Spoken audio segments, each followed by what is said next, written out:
I will tell us something about Varkostar observing in Finland. In the history, I think I'm the only one here with this, let's say, old school Varkostar observer who have already been in this business from the 1970s. Not in the earliest year of Finnish observing, but let's say about under 10 years when it started. So I know a little bit more about the history maybe the others here. Many other Finnish observers are like neuroscience. This topic. Yes. Well, the early years. I think it started somewhere in late 1960s or early 70s. I don't know exactly the year when Mr. Helsinki, who is one of the grand old man about Varkostar observing in Finland, started. I think he contacted some other people who were interested in this. The times were very different than today. The communication and something like that. People doesn't have much meetings a year, and there was no internet and such like things. The communication were mainly by letter and by phone and something like that. I think they had founded some kind of group. They called they named it as Miracle. It just the name. It doesn't mean about the observing, but it was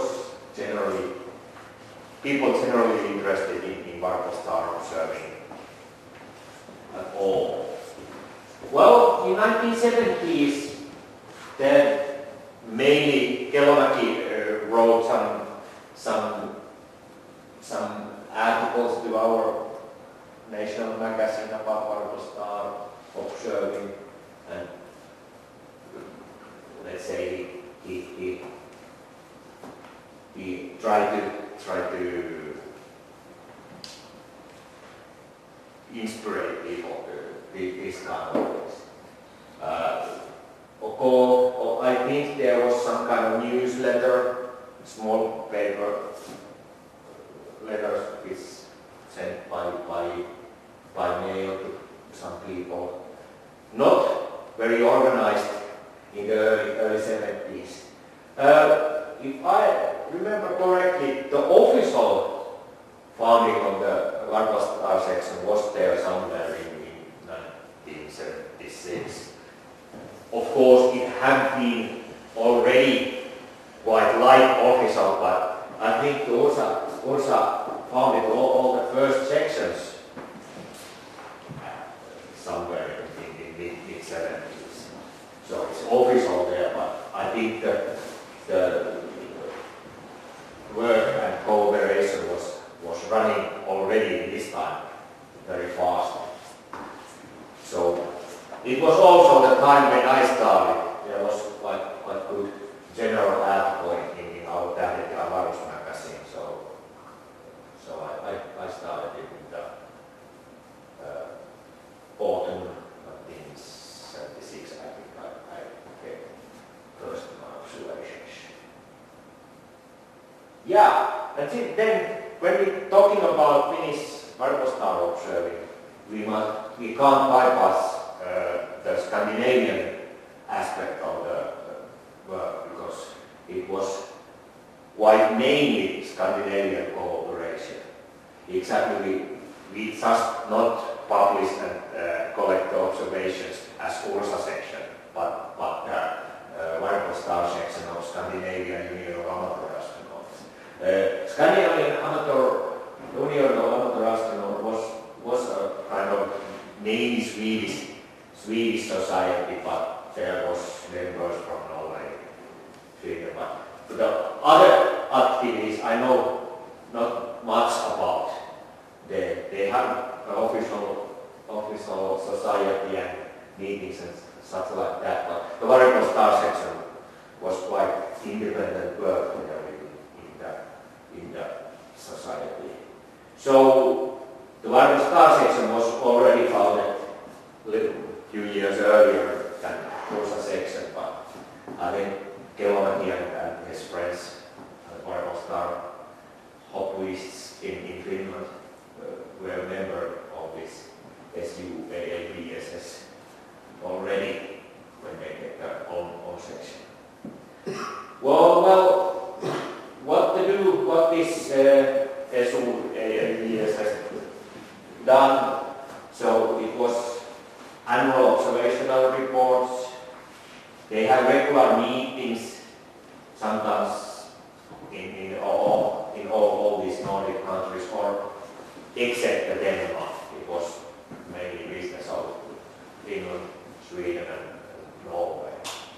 So, and there was some, they regularized the observing program. They have a common observing program, try to limit the observed variables, because it's maybe the biggest problem is that the expensive or the publicity, if it's wiped out, so the observing program is wiped out, so it's difficult to publish it. And of course, if all the work, if people can choose any star they want, it's not good cooperation there, just do few observations in the stars.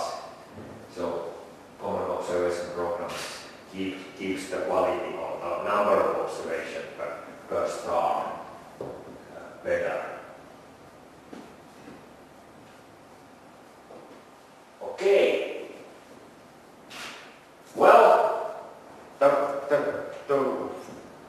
good or active years was well, I think 1970s, 1980s was very good in this. But this the mother society, the mother association, this SUA, it died slowly in the beginning of 1980s. So maybe our variable star section was the last of the activities of this society. So they also can put this SUAA down in, it was maybe 1982. Then our variable star observers, as we must think what to do. We don't have any more the mother society. So we founded some kind of loose qualification. We call it Scandinavian Variable Star Observers, and we published in this. I think it was mainly driven by Ursa's section more than it have not official board and something like that. We can call it, it's a qualification. We have common reports and common program and something like that. Maybe, I don't remember if we have some meetings, but not official officers and something like that. So we continued as a SVSO. Well, we run it about 1 decade more. Little by little, the common activities slow down. Some people started to join to EuroVS, and it was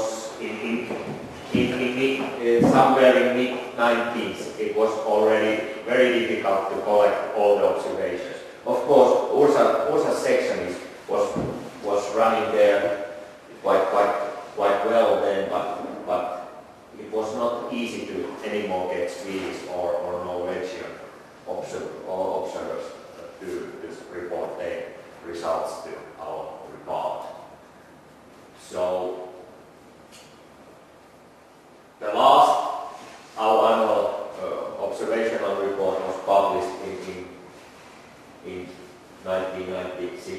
was reported 1994 observations.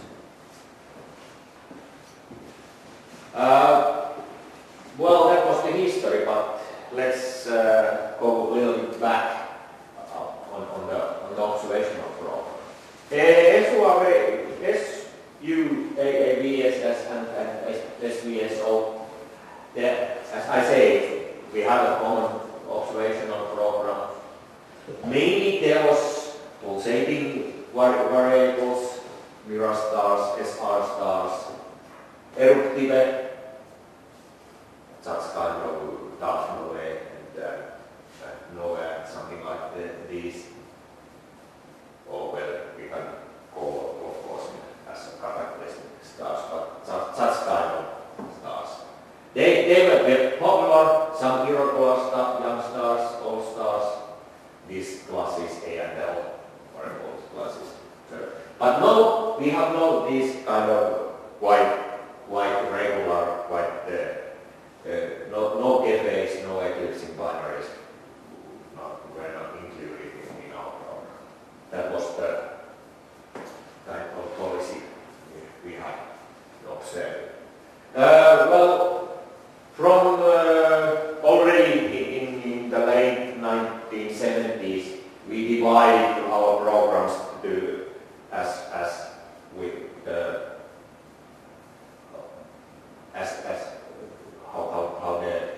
which instrument is used.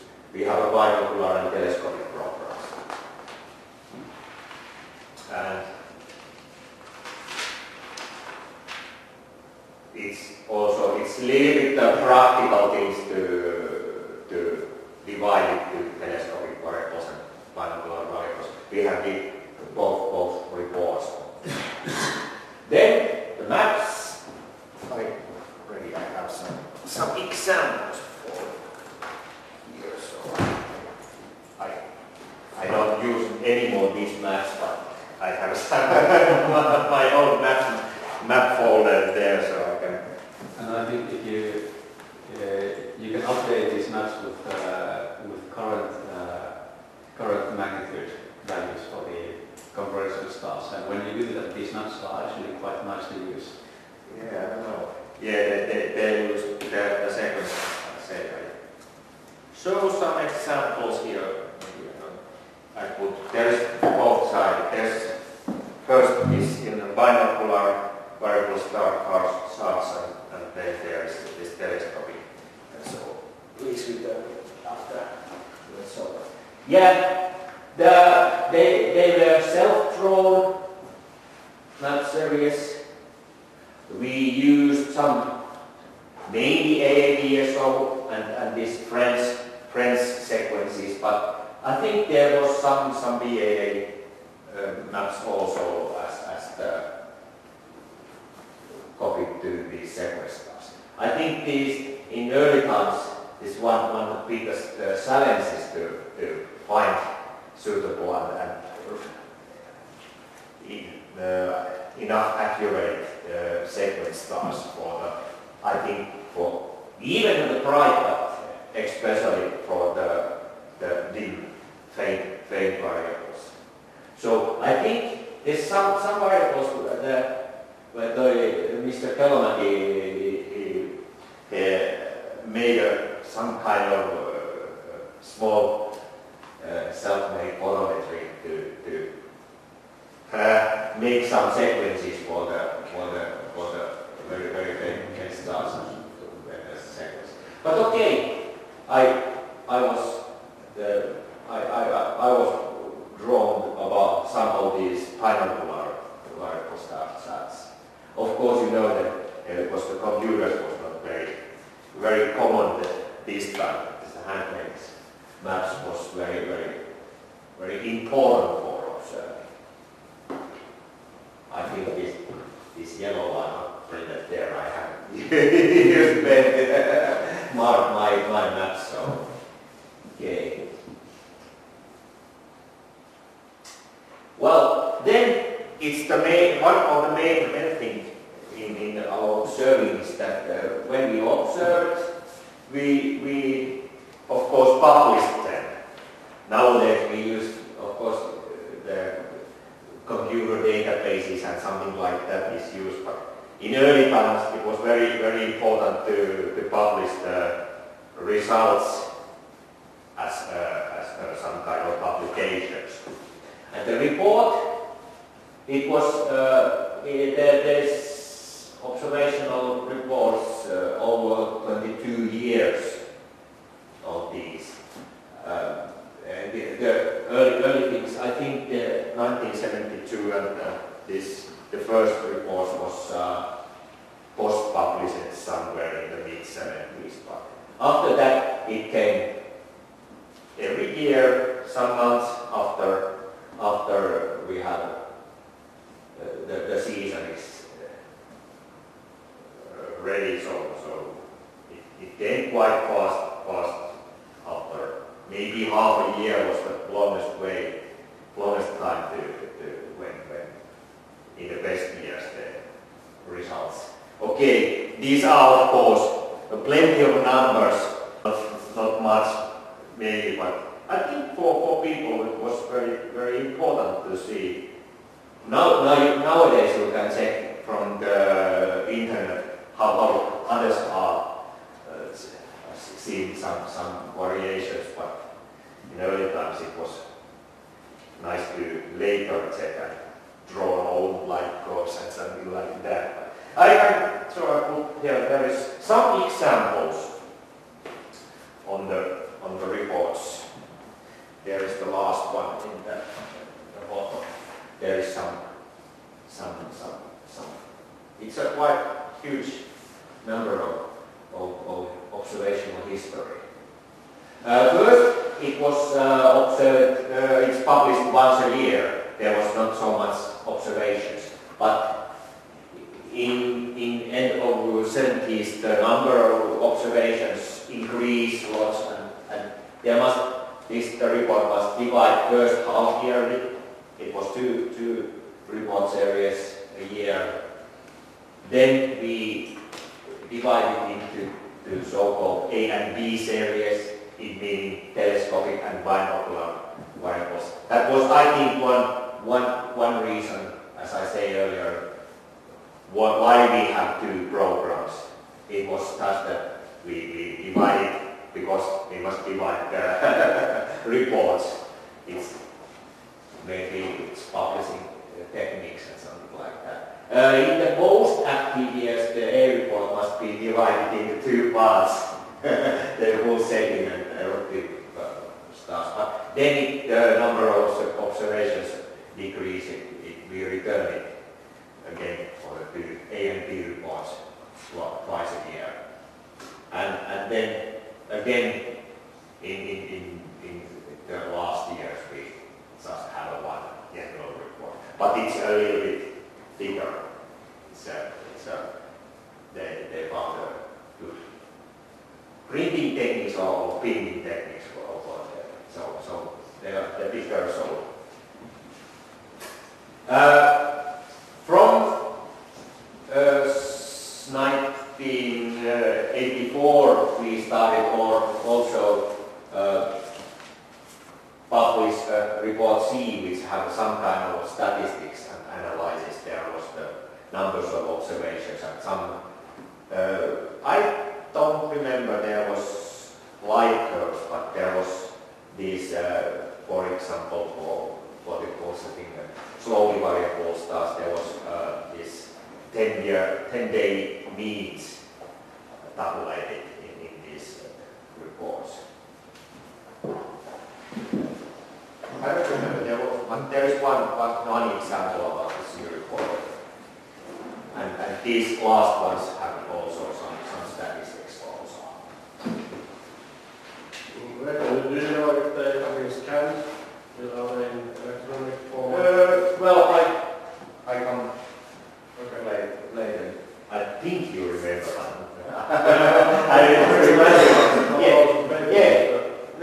No, all these old observations. I think those one who haven't not computerized, they have been scanned or something like that. I think I have the first two ones maybe this kind of, there was no electronic format. But as I here explained, it was in mid 1970s we already started to computerize.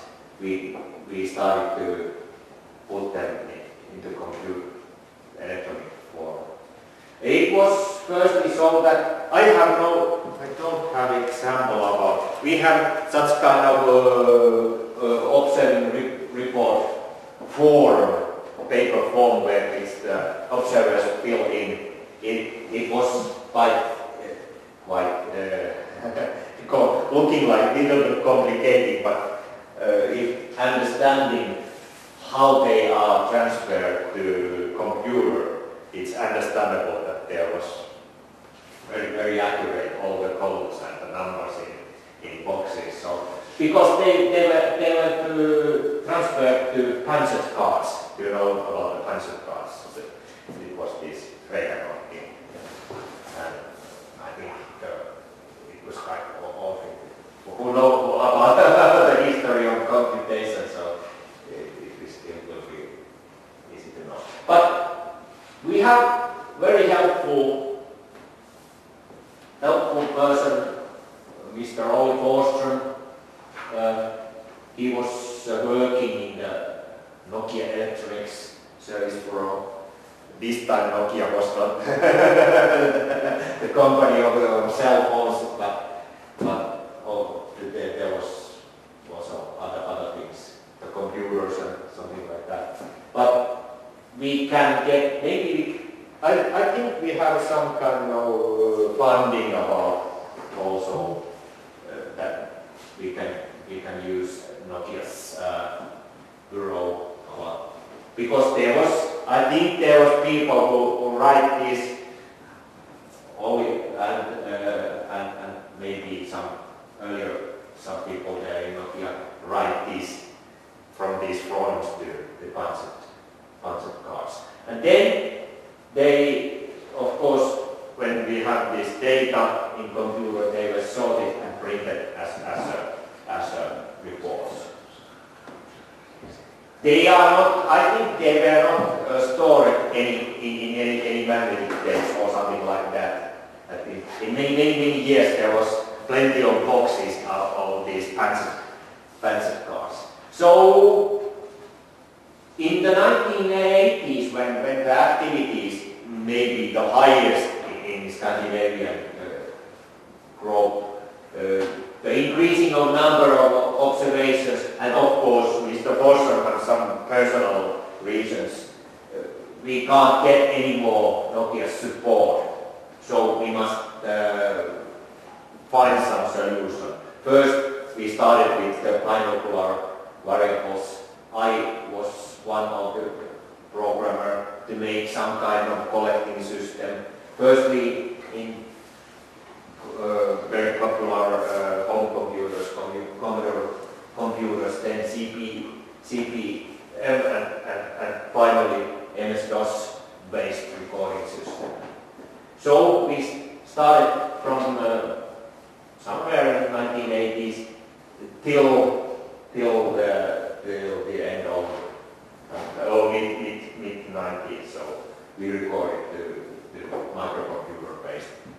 And so perhaps now remember we get all these boxes of cards and we started to as long there was the reader, it was I think was the last years, not last, some last years about to do that read all the cards. So we get it to magnetic tapes and then to microcomputers. I continued about some cleaning up the data and I think maybe I scanned all right these old ones. Now I remember and I noticed that I have some kind of computer crash or something like that. There was, I don't know why the last ones were missing. There's to 1993 we have observation there in database. So I don't really remember what happened there in the mid-1990s.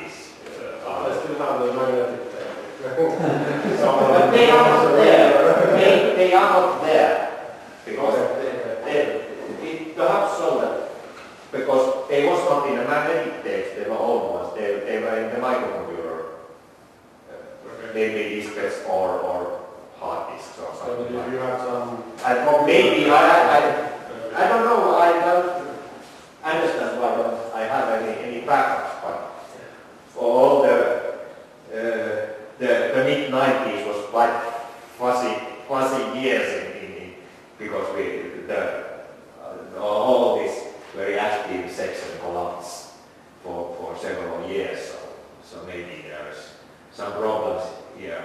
But these 21 years we include, I say somewhere too slow. I think you have talked about 130, but it was 320,000 observations. About little bit less than 700 stars and over 200 observers as this statistics of our database. And this is in many places, I think it's in internet and in 2 or 3 places in my computers and there in is it included in the EuroVS database already? No, but that's a plan. Still I have talked with Arne and these EuroVS people, so how to do, but there's quite lots to do because some of these observations are already included. In the last years, Norwegians and something reported also directly, and I think it's very important to check that there is no double observations there. And of course, our observers' codes are different, and some of them are not in AAD, so they must create new codes for this. But they are very interesting. It's a quite a bit a small part of more because what is that? I will just check what this AAD has what is 23 billion yeah, this is just a small fraction, but always it could be important. So. Might be important observations. Yeah. Of course, there's a problem with the different sequences. There must be put all kind of comments to observations that there is none, which are not AAD or sequence and something like that. But they have a way to handle it. But all the information are but they can put it in the database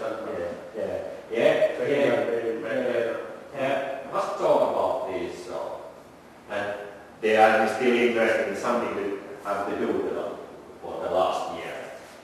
But okay, this just shows that we have used computers already in the early years.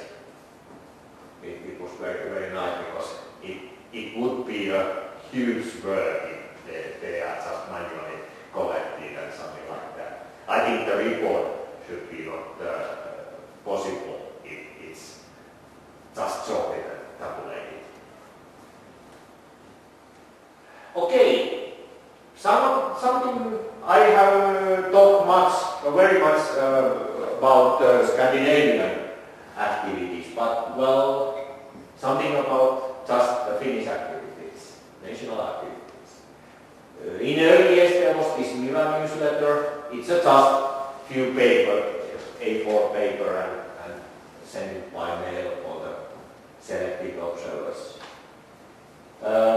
In the beginning of 1980s, they started, I think, they draft of some kind of review. There was Mr. Heikki Nylander who was very interested in draft novel. He made some just kind of review about all the eruptions and something like that. And later, I think the Binocular review started after we have founded this Ursa Minor magazine, which is our magazine on our sections, bulletin maybe. And there was a clone called Mira. It's the name we gave from the earlier newsletter, so it's very easy to select the name of clone. There's different sections. But in early years, in the 1980s, 1990s, there are lots of articles and text about variable star observing in this also minor magazine. We have section meetings. We have this kind of annual astronomy weekend called Tähtipäivä. There was section meetings, and then when we started this Cygnus summer meetings in 1987, then there was some kind of section meetings also. Yearly meetings. We don't have.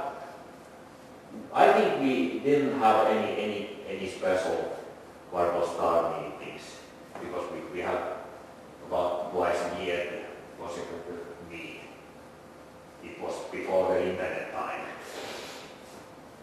So, and of course the reports and those were still published as the Scandinavian group. Well, from the 1990s to beginning of new millennium, so Arkeology left his leadership somewhere, I don't remember the exact year, I must check, I try to check. It was somewhere in end of 1990s.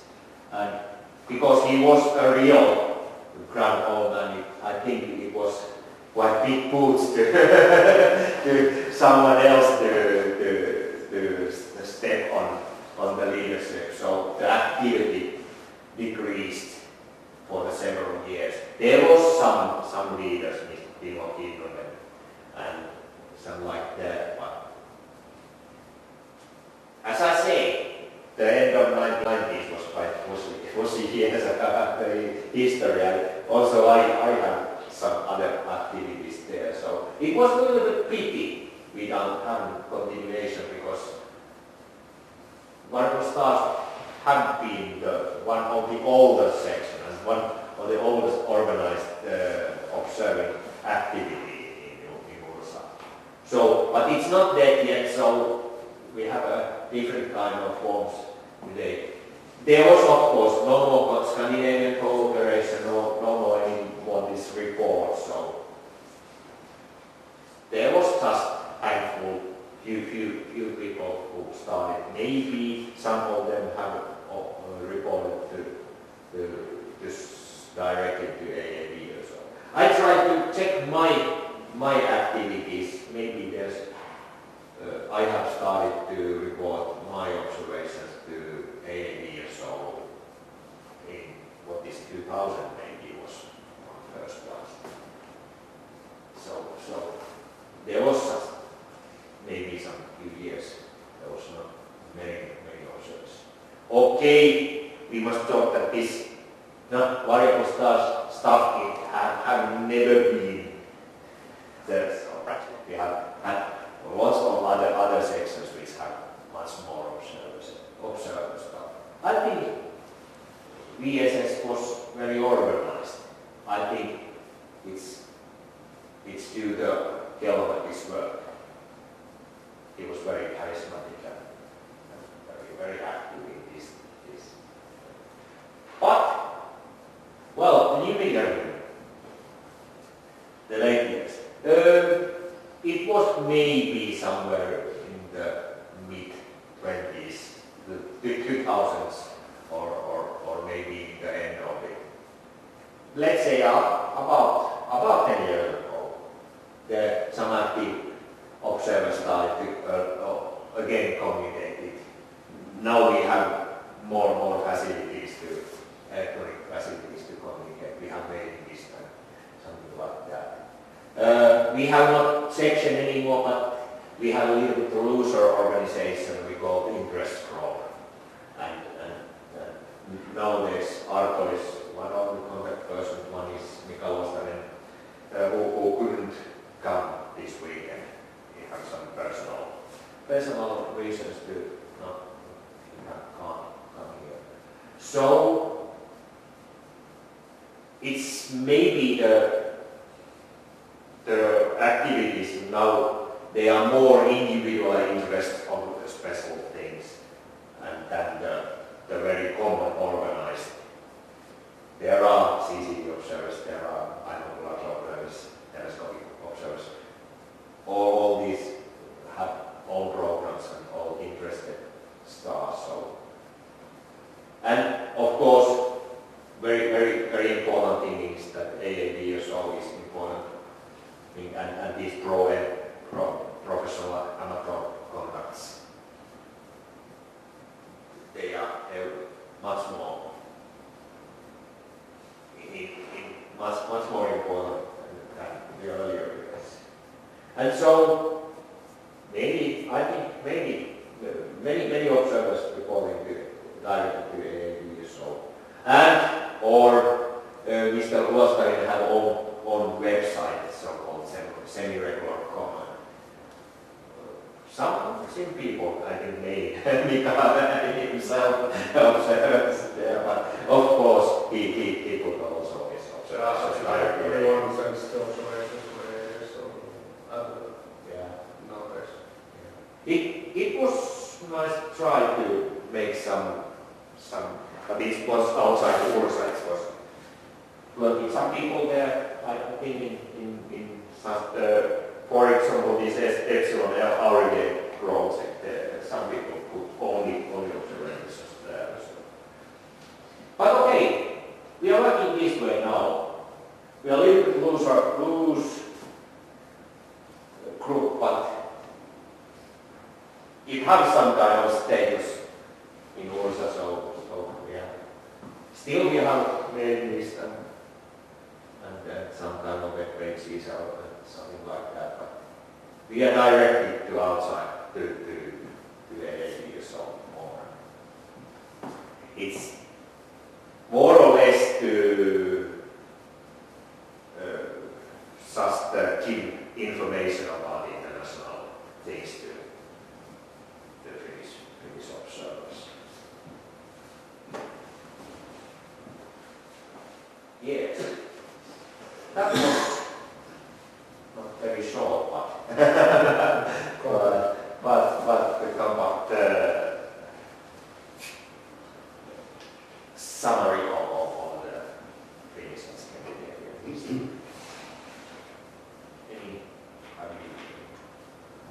I was impressed that you were already using punch cards.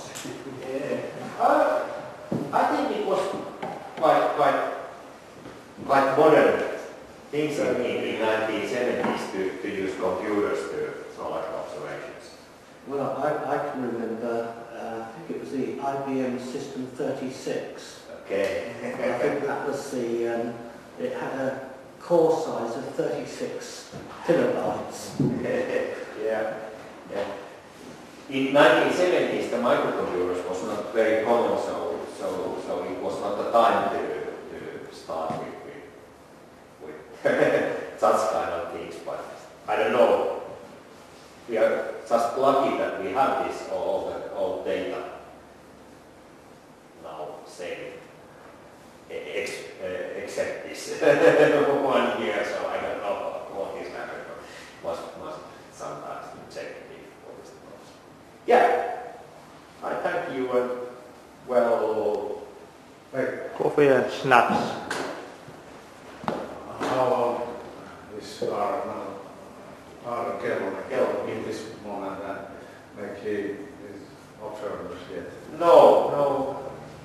He stopped his astronomy activity or slowed down there. I think he retired somewhere in the end of last year, somewhere in there. Or something, or lately there. He had sometimes been there in his local club in Tampere or something, visited there, not active. I contacted him some years ago to ask some about the history. I tried to collect it, but You should have invited him here. I don't know. interested in. Yeah, but we should have invited him. It's not interested to come. Okay, yes, maybe. Yes. Quite many years I keep him in this distribution list of the ozone miner. So maybe it would interest me. I'm seeing that activity rising or again. But I don't know, I haven't thought that. I must perhaps ask some people in Tampere. Perhaps no. I think we are working more about this family association. They have a big what's this? Okay, but well, maybe we have a little small, very small break and you check that it's working. Then we can